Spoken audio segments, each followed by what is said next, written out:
የሚያዝያ 27 የምሽት ዕለታዊ ዜናዎቻችን። ሁለት የአዲስ አበባ ከተማ አስተዳደር ባለስልጣናት ከኃላፊነታቸው መነሳታቸው ተሰምቷል። የአዲስ አበባ ከተማ የመሬትና ልማት አስተዳደር ቢሮ ኃላፊና የጽህፈት ቤት ኃላፊ ከስልጣን መነሳታቸው ተሰምቷል።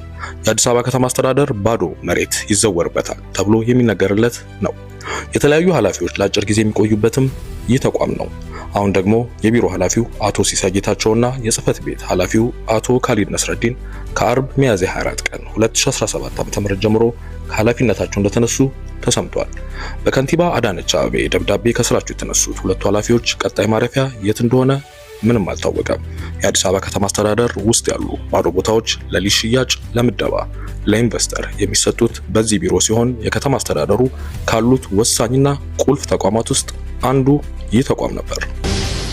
የኬንያው ፕሬዝዳንት ዊሊያም ሩቶ ንግግር እያደረጉ በነበረበት ወቅት ጫማ ተወርውሮባቸዋል። ፕሬዝዳንቱ ትናንትና በሱና ዌስት ህዝብ በተሰበሰበበት ቦታ ንግግር እያደረጉ እያለ ከህዝብ መሃል ጫማ ተወርውሮባቸዋል። ፕሬዝዳንት ሩቶ የተወረወረውን ጫማ በእጃቸው ሲከላከሉም ታይተዋል። ፖሊስ ድርጊቱ ከተፈጸመ በኋላ 3 ሰዎችን አስሯል። የደህንነት ኤጀንሲዎች ለፕሬዝዳንቱ የሚደረግ ጥበቃ መጠናከር ይኖርበታልም ብለዋል። ሩቶ ጫማ ሳይወረወርባቸው በፊት በአካባቢው መንግስት ስለሰራቸው ቤቶች እየተናገሩና በሀገሪቱ መንግስት የእርሻ ወጪን ለመቀነስ እያደረገ ስላለው ጥረት እያወሩ ነበር ተብሏል። በቅርቡ ወደ ኤርትራ የኮበለሉት የአፋር ክልል ከፍተኛ ባለስልጣን የትጥቅ ትግል መጀመራቸውን በይፋ አውጀዋል። የአፋር ክልል ምክር ቤት አባልና የክልሉ እንስሳትና ተፈጥሮ ሀብት ልማት ቢሮ ኃላፊ ሀጂ ኢብራሂም ኡስማን ሚያዝያ 11 2017 ዓ.ም አጃቢዎቻቸውንና ክልሉ መድቦላቸው የነበረውን ተሽከርካሪ ከነሹፌሩ ይዘው ወደ ኤርትራ መኮብለላቸው የሚታወቅ ነው። የቀድሞ ባለስልጣን አሁን ላይ የአፋር ብሔራዊ አንድነት አብዮታዊ ግንባር የሚል የትጥቅ ትግልን የሚያካሄድ ድርጅት አቋቁም ያለው ሲሉ ገልጸዋል። በኢሳያስ አፈወርቂ የሚመራው የኤርትራ መንግስት በኢትዮጵያ መንግስት ጋር ካኮረፈ በኋላ በሁለቱ ሀገራት ውጥረቱ እያየለ ሲሆን የኤርትራ መንግስት በኢትዮጵያ ያኮረፉ ቡድኖችን በማሰባሰብ ላይ እንደምትገኝ የሚያሳዩ መረጃዎች ያመለክታሉ።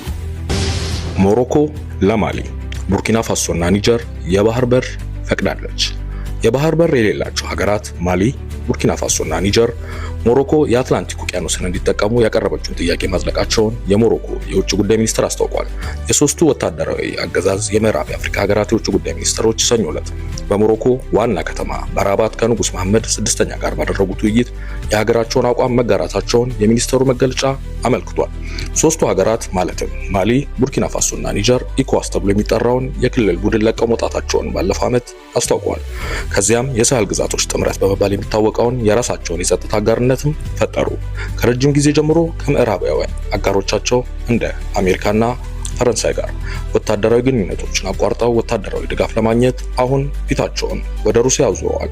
በምዕራብ አፍሪካ የፋይናንሻል እና የግብርና ዘርፍ ከፍተኛ ባለሀብት የሆነችው ሞሮኮ ኢኮዋስ በሶስቱ ሀገራት ላይ የንግድ ገደቦችን ከጣለ በኋላ በህዳር 2023 የንግድ መዳረሻ ጅምሯን እንደጀመረች ማስታወቂያው ይታወሳል።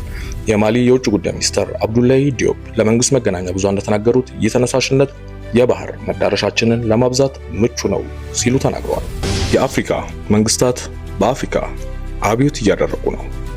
የኒጀር ሪፐብሊክ የመጀመሪያው የወርቅ ማጣሪያና የጌጣጌጥ ድንጋይ ማቀነባበሪያ ለማቋቋም ከሱቫና ሮያል ጎልድ ትሬዲንግ ኤልኤልሲ ከኤሚሬትስ ኩባንያ ጋር ስምምነት አድርጓል።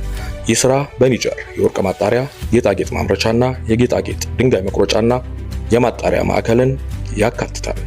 የቻዱ ፕሬዝዳንት መሐመድ ዱቤ ሁሉም የፈረንሳይ ወታደሮች ከሀገራቸው እንዲወጡ አዘዋል።